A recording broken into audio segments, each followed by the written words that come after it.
chose qui me semble très importante parce que c'est unique dans mon cas. Comme j'étais en écriture sainte, j'ai travaillé avec Monseigneur Hirata. Monseigneur Hirata, à ce moment-là, avait fait des études à l'Institut catholique de Paris. Il parlait de M. Laubert. Moi, j'avais mal compris Laubert, parce qu'en japonais, n'est-ce pas, le L et le R, c'est la même chose. Oui. Et je ne connaissais pas M. Laubert, je connaissais Robert, mais pas Laubert. En tout cas, lorsque je suis dans les premières années avec lui, je suis revenu à Fukuoka, il avait commencé à traduire le Pentateuque parce qu'on n'avait pas encore aucun texte de l'Ancien Testament connu par nos séminaristes et les catholiques, ça n'existait pas. C'est-à-dire que vous avez fait partie aussi de la commission biblique. Bien, c'est-à-dire que là, avec Monseigneur Hirata, on travaillait un peu sur l'hébreu, etc. On traduisait de l'hébreu.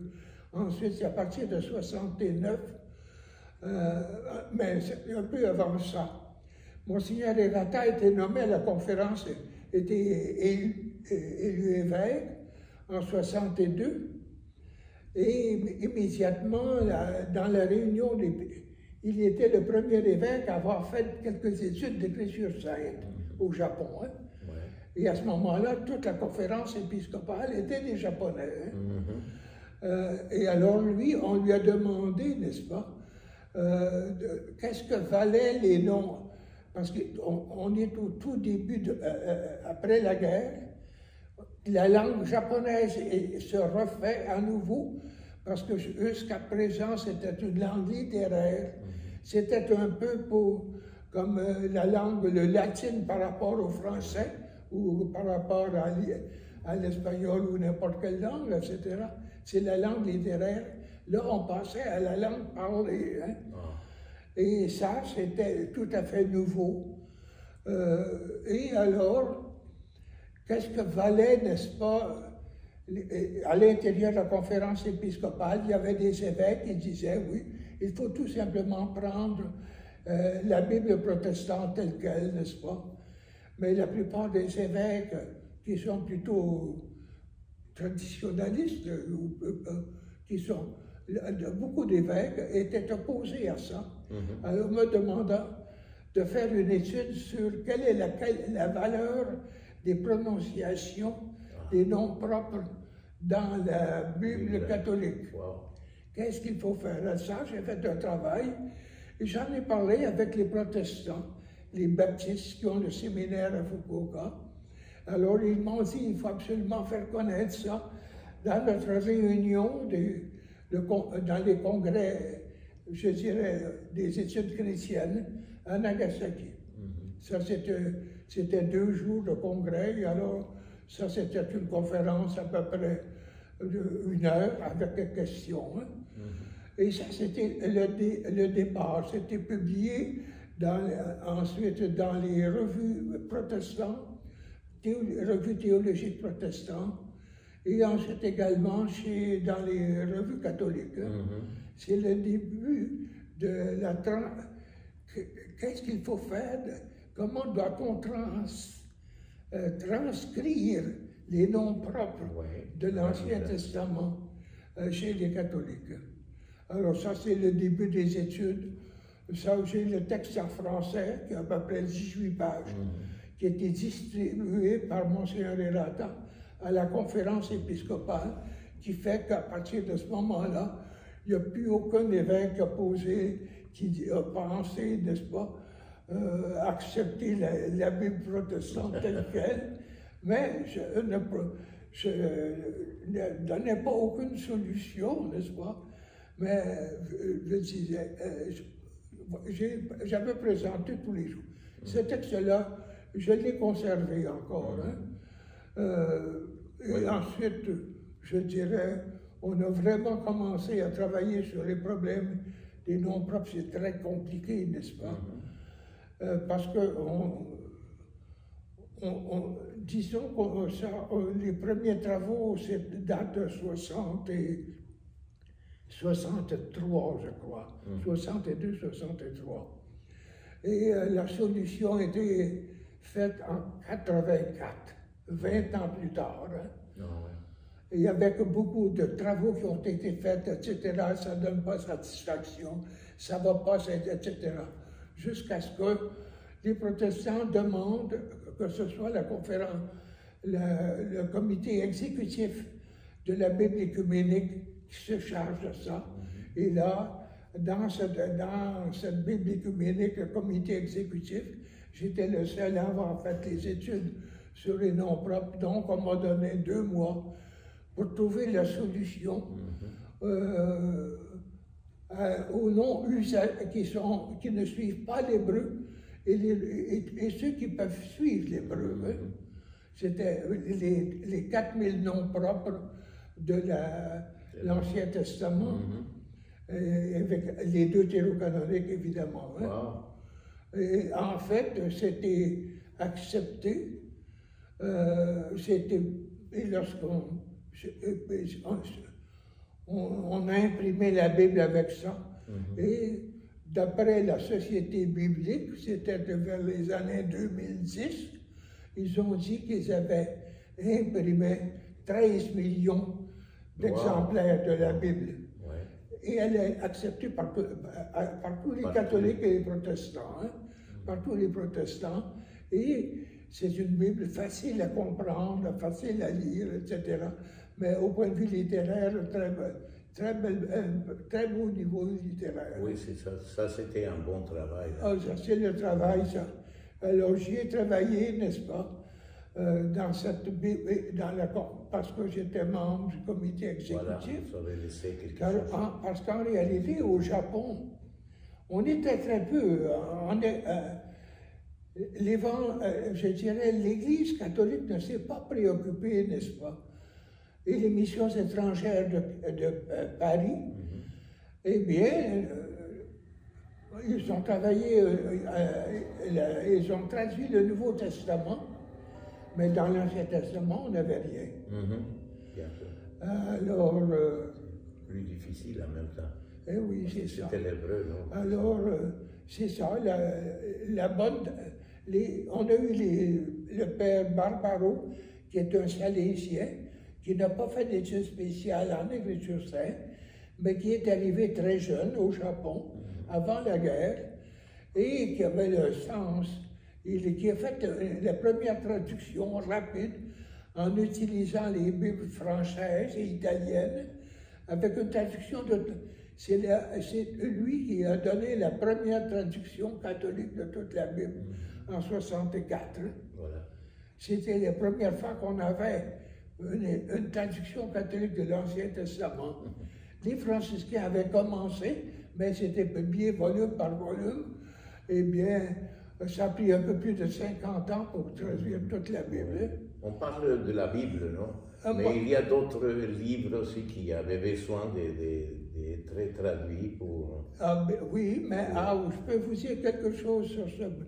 Au Japon, on avait toujours pensé, n'est-ce pas, l'importance du catéchisme. Voilà. Préparer un bon catéchisme. Et on en a fait plusieurs éditions et ça n'a jamais marché. Non. C'est pas possible.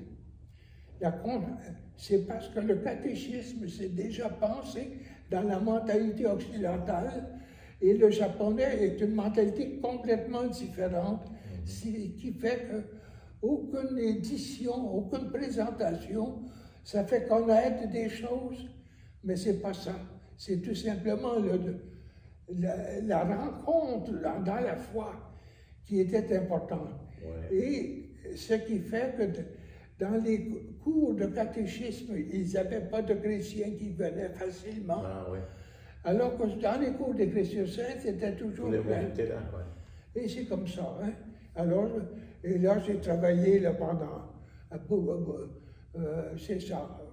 C'était mon travail, c'était surtout de présenter, n'est-ce pas, la Bible chez les catholiques, dans les différents diocèses et communautés de tout le Japon. Hein? Parce que ça, j'ai fait ça pendant au moins 15 ou 20 ans. C'était pour tout le Japon. Pour tout le Japon, hein? Parce que il y avait, quand je suis arrivé au Japon, il n'y avait pas de il y avait un Allemand qui avait un doctorat et qui avait 40 ans, un jésuite, à Tokyo, hein, un doctorat de l'Institut biblique. Hein. Ensuite, il y a eu le père Schneider, qui était un franciscain américain, qui était préparé pour aller en Chine, mais la Chine étant fermée par le Mao, etc. Alors, il est resté au Japon. Alors, il a eu un peu de difficulté avec sa langue japonaise, mais lui avait fait de bonnes études d'écriture sainte. Et ça, c'était les deux qui étaient à Tokyo. Et moi, j'étais dans le sud du Japon. Et j'étais le seul. Il y avait père d'autres qui avaient fait quelques études d'écriture sainte. C'est comme ça qu'à la conférence, c'est Monseigneur Hirata qui a poussé un peu mon travail sur l'écriture sainte et mes relations ensuite avec les protestants. Et ça, c'est un élément tout à fait nouveau, parce que d'autres confrères canadiens de Sulpiciens qui étaient au Japon, il y en a un qui m'a dit, mais fais attention, tu deviens protestant, etc. Et oui, évidemment, hein, parce qu'ils ne pouvaient pas comprendre qu'on puisse travailler sur la Bible. Oui, c'est ça. On puisse travailler sur la Bible avec les protestants. Oui, c'est ça. Et voilà. Ça, c'est un travail à niveau de la conférence épiscopale. À l'intérieur de tout le Japon. À l'intérieur de tout le Japon. Absolument. Mais on était centré à Fukuoka, surtout parce qu'il y a un grand séminaire, un immense séminaire. C'est joli les bâtiments et les terrains, c'est extraordinaire. Oui, ça c'est certain, n'est-ce pas? Ouais. Mais il faut dire, n'est-ce pas, que quand je suis arrivé au Japon, le problème de Saint-Sulpice, les Sulpiciens canadiens qui étaient à Fukuoka, eh bien, personne n'avait fait vraiment des études sérieuses de théologie. Ouais. Alors que tous les Allemands avaient des doctorats à Tokyo. Alors, c'est pour ça que Saint-Sulpice de Montréal a fait donner immédiatement tous les jeunes, c'est-à-dire Laplante, Labelle, c'est ça, Laplante, Labelle, moi, et ensuite il y avait Casselet et Andrénaud, font toutes les études supérieures au niveau de doctorat. Pour faire les doctorats, oui. Pour arriver au Japon. Et c'est comme ça, parce que les premières années, le père Billard avait fait des études en littérature. Puis alors, il est arrivé un peu plus âgé, donc il a beaucoup de difficultés à parler japonais. Il faisait quelques erreurs formidables, donc il faisait rire. Et à tous les moments. En tout cas, c'est ça, oui. Mais les Japonais sont des gens fins aussi, c'est-à-dire sont excellents pour l'accueil, pour les prêtres. Pour... En réalité, n'est-ce pas, il faut se rappeler ceci, que pendant 200 ans, ils n'ont pas eu de prêtre. Alors, ils ont prié, et exactement, ça c'était le plus grand don que la Providence pouvait leur donner d'avoir de nouveaux prêtres.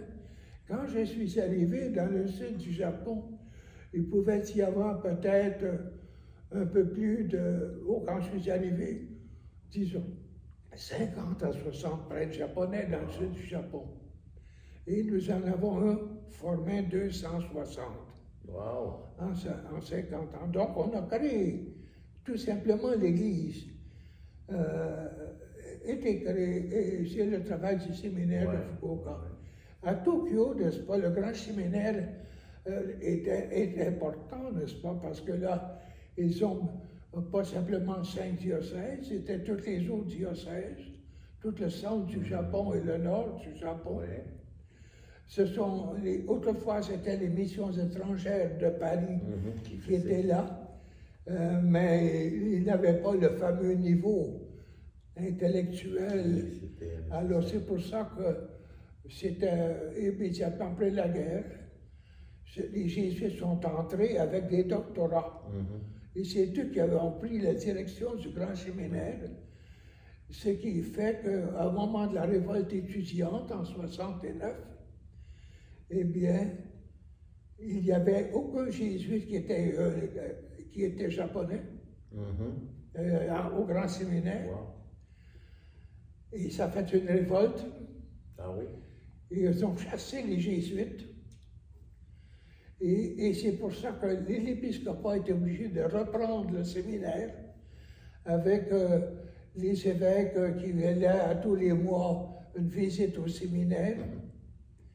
Et ça, n'ayant pas d'expérience, c'est ça, c'est à partir des années 70. Eh bien, je me souviens encore d'un missionnaire qui m'a dit, depuis 10 ans, tous nos prêtres ont quitté le sacerdoce. Wow. Oh, bien sûr. Alors, à Tokyo, il y a l'université Sophia. c'est une très bonne université, catholique, n'est-ce pas? Mais ça, tous les 95% des gens ne sont pas chrétiens, n'est-ce pas? Ah oui. Parmi les étudiants. Qui font des études là, oui, c'est important. Oui, c'est ça. Ils s'intéressent pour la théologie aussi, pour la philo. C'est-à-dire qu'on donne un élément, je dirais, une bonne initiation au christianisme. Oui, c'est ça. C'est pas beaucoup plus que ça, n'est-ce pas? Mais en même temps, on ne peut pas faire beaucoup plus que ça. Hein? Mais ce sont les jésuites qui organisent ça, et ce sont des maîtres vraiment dans la formation intellectuelle. Ça est exactement, ils ont fait un travail extraordinaire. Et c'est pour ça,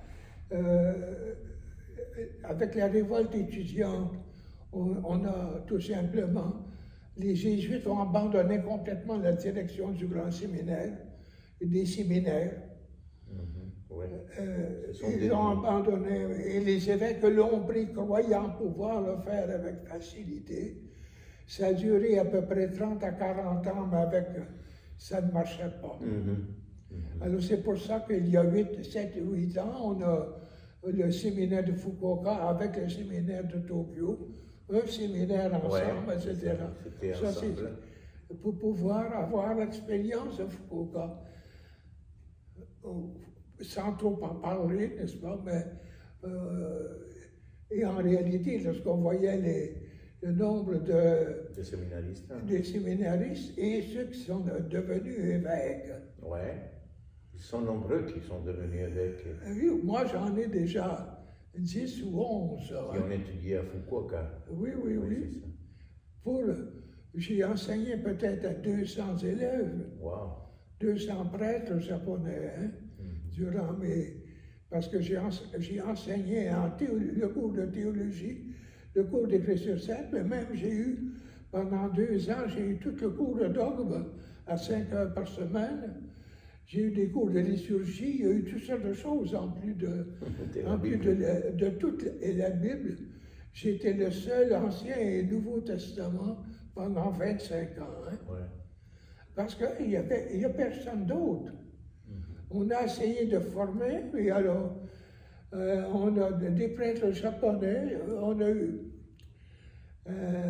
des prêtres japonais qui ont quitté le sacerdoce en écriture sainte parce qu'on a travaillé fort dans l'étude des langues. Ils deviennent des maîtres dans les langues étrangères. Ces gens-là sont recherchés par les compagnies parce que les Japonais ont besoin de personnes qui connaissent les langues étrangères. Ce qui m'a impressionné aussi quand je suis allé au Japon en séminaire, c'était la bibliothèque parce qu'on a réuni une bonne partie des livres.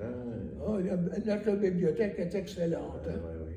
Pour l'enseignement dans les séminaires. Évidemment, il faut dire que le début, la base de cette bibliothèque, c'est le Père Nou qui a fait ça lorsqu'il a travaillé au séminaire de Fukuoka. Il est arrivé en 1954, il a quitté en 1962, hein? Donc il était 8 ans. Hein? Et c'est lui qui a organisé les bibliothèques.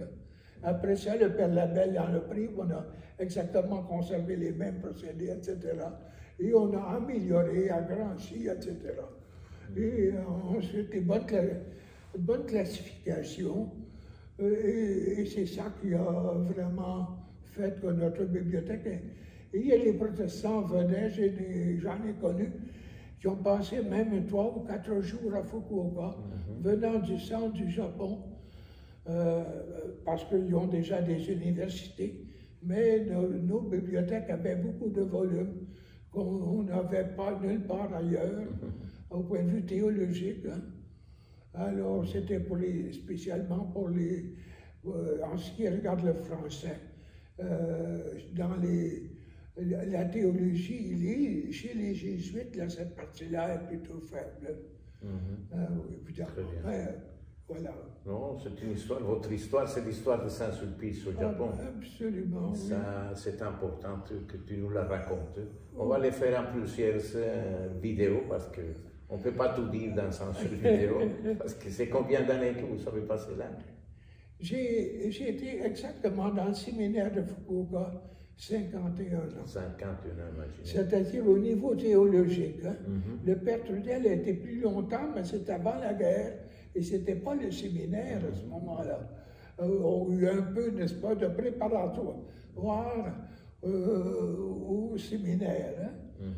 Mais le père Trudel a été dans le grand séminaire même, comme avec responsabilité, au maximum 35 ou 40 ans. Hein. C'est-à-dire de partir de 48 jusqu'à, c'est ça, jusqu'à... Puis il a quitté l'enseignement à 95, de 48, c'est ça. Oui, non, on a laissé... Il y a des sulpiciens là qui sont évêques, à Hiroshima, il y a Alexis, non? Non, à Hiroshima, vous savez, Maeda qui est le cardinal, ça c'est un autre. Ensuite, il y a à Hiroshima, mais l'autre est Osaka, hein? Ça c'est Maeda, Manyo. Ça, c'était un autre de mes fils.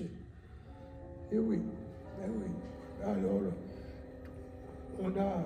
Et à Nagasaki, on a eu un sulpicien aussi là, non? Bien, évidemment, Nagasaki, Fukuoka, ça c'est le sulpicien, mais ensuite des anciens... à Kagoshima, ce sont les anciens de Fukuoka. On est rendu au 2e ou 3e. Là. Voilà. Parce qu'au Japon, ils sont 11 évêques ou plus, non? Ils ont, en tout, il y a 16 diocèses. 16. Alors, mais il y a, je pense, un diocèse qui a un auxiliaire. Deux diocèses ont des auxiliaires. À Nagasaki et ensuite Tokyo. Hein. Très bien, mon père Sénoniel. On va laisser pour le moment là. Très bien. On va laisser la curiosité nous attendre pour la prochaine fois.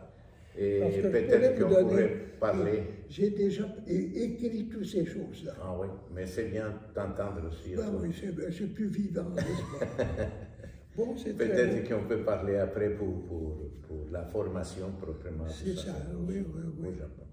Merci beaucoup. Bon, la prochaine fois, alors, une salutation à tous les Japonais qui vont nous entendre aussi en même temps, parce qu'on va mettre les vidéos là au site internet de prêtres de Saint-Sulpice. Ah bon. Merci beaucoup. Très bien.